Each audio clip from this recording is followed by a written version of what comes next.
مولاي صل وسلم دائما أبدا على حبيبك خير الخلق كلهم. مولاي صل وسلم دائما أبدا على حبيبك خير الخلق كلهم. محمد سيد الكونين والثقلين. محمد سيد الكونين. والصلاة والسلام على سيد المرسلين وعلى آله وصحبه أجمعين، أما بعد. محترم سامعین اکرام، اس مہینے کے آغاز سے ہم مستقل اللہ کے نبی صلی اللہ علیہ وسلم کی سیرت کے متعلق سالہ سالوں سے سنتے آ رہے ہیں. چونکہ نبی کریم صلی اللہ علیہ وسلم کا معاملہ یہ انسان کی پوری زندگی کے ساتھ خاص ہے. ان کی زندگی کا ہر شعبہ انسان کے لیے ہر مرحلے میں کام آنے والا ہے. انسان کسی شعبے پر غور کریں تو ہر شعبے میں اللہ کے نبی صلی اللہ علیہ وسلم کی طرف سے امت کو رہنمائی ہے. چنانچہ میرے لیے آج کے اس پروگرام میں جو موضوع دیا گیا ہے وہ اللہ کے نبی صلی اللہ علیہ وسلم کی شب و روز کے متعلق ہے. اللہ کے نبی صلی اللہ علیہ وسلم جن کے متعلق قرآن مجید میں اللہ تعالیٰ نے ان کے مغفرت کے وعدے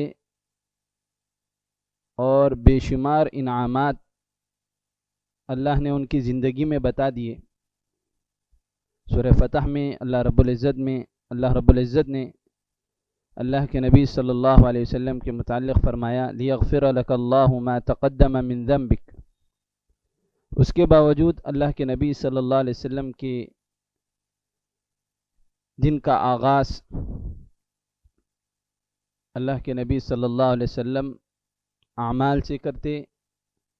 اللہ کو خوش کرنے سے کرتے. چنانچہ نبی کریم صلی اللہ علیہ وسلم جب نیند سے بیدار ہوتے تو اس وقت اللہ کے نبی صلی اللہ علیہ وسلم اپنے پروردگار کو یاد کرتے، اس پر اللہ کی تحمید بیان کرتے.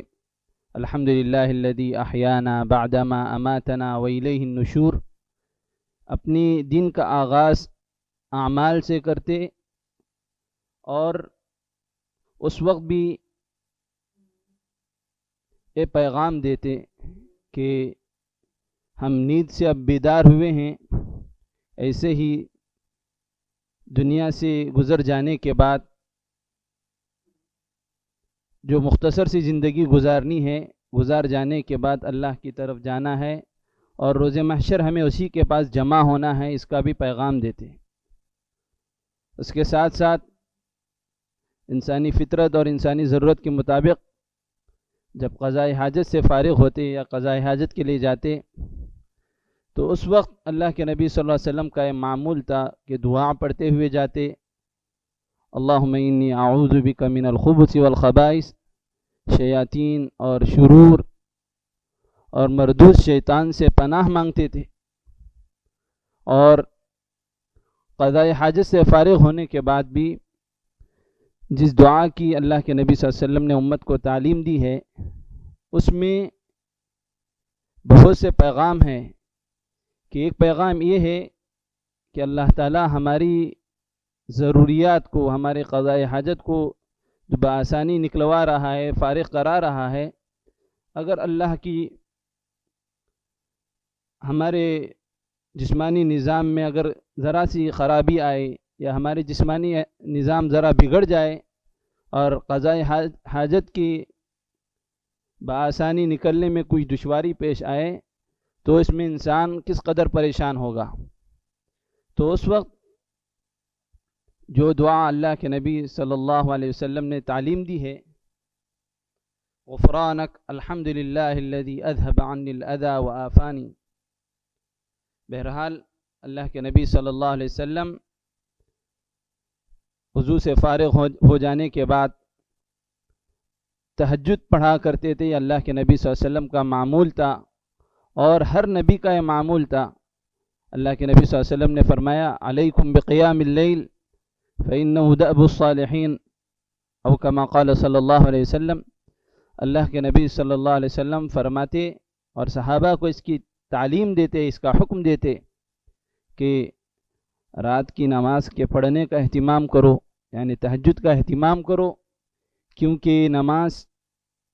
صالحین کا طر امتیاز رہا ہے اور نیکوکاروں کا ایک معمول رہا ہے، اور انبیاء علیہ السلام اس کے حد درجہ پابند تھے۔ اللہ کے نبی صلی اللہ علیہ وسلم نے اس کا پورا بھرپور اہتمام فرمایا، کیونکہ اللہ کا حکم تھا قم اللیل الا قلیلا، اے اللہ کے نبی اے چادر میں اوڑے ہوئے قم اللیل الا قلیلا، رات کو نمازوں کا اہتمام کرو، تھوڑا سا کم از کم۔ آیت کے متعلق بات بیان فرما رہا ہوں، نصفہ او انقص منہ قلیلا، یعنی مفسرین بتاتے ہیں اللہ کے نبی صلی اللہ علیہ وسلم کم از کم نصف رات کو اٹھ کر اللہ کو یاد کیا کرتے تھے، اور صحابہ اپنی ازواج کو، ازواج مطہرات کو بھی اس کی تعلیم دیا کرتے تھے۔ بہرحال اس کے بعد اللہ کے نبی صلی اللہ علیہ وسلم کا معمول تھا کہ فجر کی نماز کے لیے جاتے، اور حکم تھا کہ جب بھی نماز کے لیے اللہ کے نبی صلی اللہ علیہ وسلم نماز کے لیے جاتے تو سنت اپنے گھروں میں پڑھنے کا اہتمام فرماتے تھے۔ جملہ سنتوں کا اہتمام اللہ کے نبی صلی اللہ علیہ وسلم اپنے گھر سے فارغ ہو کر اپنے گھر میں پڑھ کر جاتے۔ جب فجر کی نماز پڑھنے کے بعد صحابہ کے احوال سے واقفیت حاصل کرتے، صحابہ سے ان کے احوال کا جائزہ لیتے، ان کے متعلق پوچھتے کہ آج کس کے ساتھ کوئی معاملہ پیش آیا، تو صحابہ اللہ کے نبی صلی اللہ علیہ وسلم سے جو خواب دیکھتے، جو واقعات پیش آتے، اس کو بعد نماز فجر اس کو بیان کرتے، اور اللہ کے نبی صلی اللہ علیہ وسلم اس کے متعلق ان کو آگاہ کراتے، واقف کراتے۔ ایک صحابی اللہ کے نبی صلی اللہ علیہ وسلم سے اپنے خواب کے متعلق پوچھا۔ اللہ کے نبی صلی اللہ علیہ وسلم نے فرمایا برے خواب کو بیان نہ کرو، کیونکہ یہ شیطان کی طرف سے ہے۔ اگر آپ خواب میں کوئی بری چیز دیکھتے اور اللہ کے نبی صلی اللہ علیہ وسلم کو بتاتے، تو اللہ کے نبی صلی اللہ علیہ وسلم بیان فرماتے کہ جب کوئی برا خواب دیکھے تو اپنے بائیں جانب 3 مرتبہ تھتکارے اور اس کے شر سے اللہ سے پناہ مانگے، اور اس کے شر سے اللہ سے پناہ مانگے۔ اللہ کے نبی صلی اللہ علیہ وسلم نے اس بات کی تعلیم دی، اور اسی طرح اشراق تک اللہ کے نبی صلی اللہ علیہ وسلم کا معمول تھا کہ صحابہ کے حالات سے واقفیت کراتے، اور اللہ کی طرف سے اگر کوئی وحی نازل ہوتی اور کسی کے مطابق کوئی بات اللہ کی طرف سے معلوم ہوتی، تو اللہ کے نبی صلی اللہ علیہ وسلم کا اکثر معمول تھا کہ فجر کی نماز کے بعد لوگوں کو اس سے واقف کراتے۔ 3 صحابہ حضرت غزوہ تبوک کے غالباً غزوہ تبوک میں جو صحابہ پچھڑ گئے تھے، اور ان پر جو اللہ کی طرف سے جو ان کی آزمائش کے لیے معاشرے سے بائیکاٹ کیا گیا، وعلى الثلاثة الذين خلفوا حتى اذا ضاقت عليهم الارض، جب ان پر زمین تنگ آ گئی تھی اور معاشرے میں ان کا بائیکاٹ کیا گیا تھا، لوگ ان سے بات نہیں کرتے تھے، اللہ کے نبی صلی اللہ علیہ وسلم بھی ان سے بات نہیں کرتے تھے، ان کے متعلق بھی ان کے توبے کی قبولیت کا جو مژدہ ملا تھا، اللہ کے نبی صلی اللہ علیہ وسلم نے بعد نماز فجر ایک صحابی کو کہلوا کر ان کی براءت اور اللہ کی طرف سے ان کی توبے کی قبولیت کو بتایا تھا۔ بہرحال اللہ کے نبی صلی اللہ علیہ وسلم کا معمول تھا کہ صحابہ سے ان کے احوال سے واقفیت حاصل کرتے اور جو باتیں بتانی ہوتی وہ بھی بعد نماز فجر اکثر بتایا کرتے۔ اس کے بعد اللہ کے نبی صلی اللہ علیہ وسلم نے امت کو اس بات کی تعلیم دی کہ جو کوئی فجر کی نماز کے بعد اپنی جگہ پر بیٹھا رہے اور اشراق تک بغیر دنیاوی کام میں مشغول ہوئے اللہ کی عبادت میں لگا رہے اور اشراق کی نماز ادا کرے تو اللہ تعالیٰ نے ان کے لیے جو اجر رکھا ہے اس کے متعلق اللہ کے نبی صلی اللہ علیہ وسلم نے فرمایا کہ ان کو مقبول عمرے کا اللہ پاک ثواب دیتے ہیں۔ یہ اللہ کے نبی صلی اللہ علیہ وسلم کا بھی معمول تھا۔ اس کے بعد اللہ کے نبی صلی اللہ علیہ وسلم بازار جا کر احوال کا جائزہ لیتے اور صحابہ سے جو تاجر ہوتے ان کو بھی تجارت کے حقوق اور تجارت کے طریقے لوگوں کو بتاتے۔ بہرحال ایک طویل معاملہ ہے، اللہ کے نبی صلی اللہ علیہ وسلم کو کی سیرت کو مختصر وقت میں بیان نہیں کیا جا سکتا، لیکن میں اپنی باتوں کو سمیٹنے کی کوشش کروں گا۔ ظہر کی نماز کے لیے جاتے اور لوگوں کے احوال سے واقفیت حاصل کرتے، لوگوں کو تعلیمات دیتے۔ اسی طرح عصر کی نماز کے بعد اللہ کے نبی صلی اللہ علیہ وسلم کا معمول تھا کہ اپنی بیٹی حضرت فاطمہ رضی اللہ عنہا کے گھر جاتے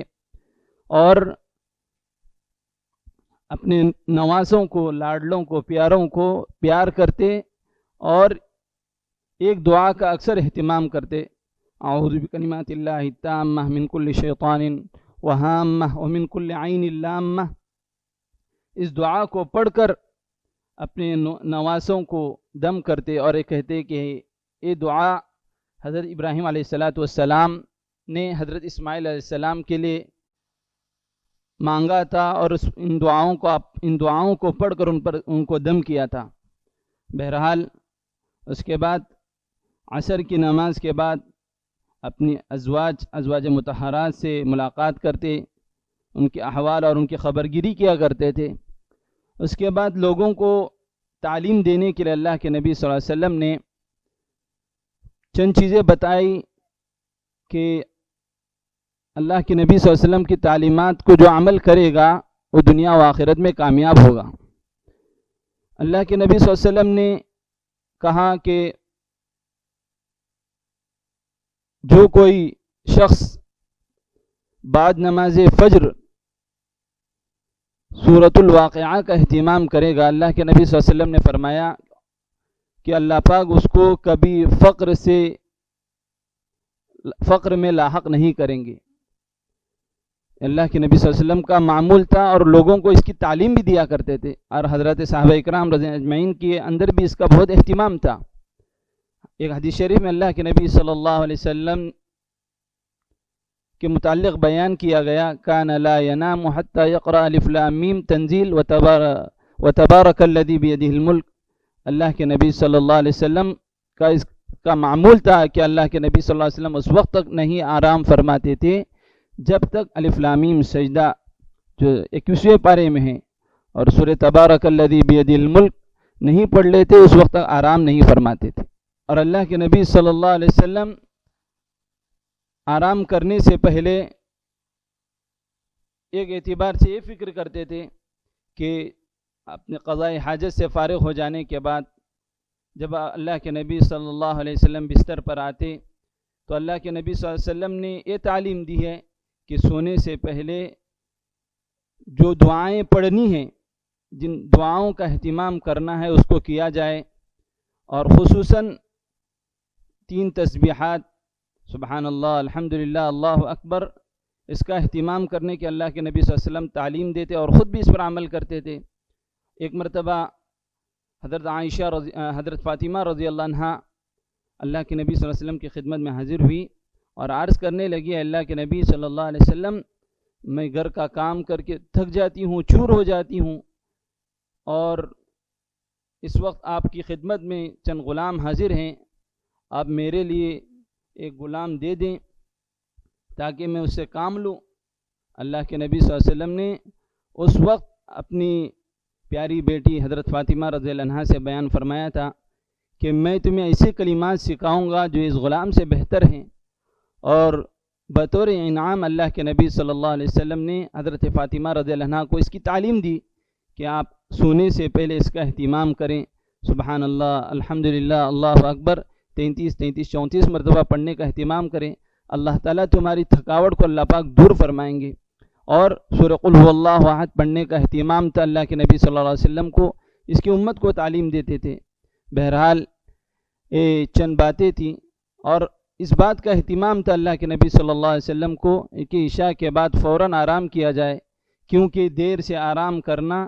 جسمانی اعتبار سے بھی نقصان کا سبب ہے۔ اسی لیے اللہ کے نبی صلی اللہ علیہ وسلم اکثر اوقات بلکہ ہمیشہ اس بات کی تعلیم دیتے تھے کہ عشاء کے فوراً بعد سویا جائے اور ابتدائی وقت میں اٹھنے کی فکریں ہوں۔ اللہ پاک مجھے بھی عمل کرنے کی توفیق عطا فرمائے، اور ہم تماموں کو جو باتیں سنی گئی اس پر عمل کرنے کی توفیق عطا فرمائے۔ مولاي صل وسلم دائما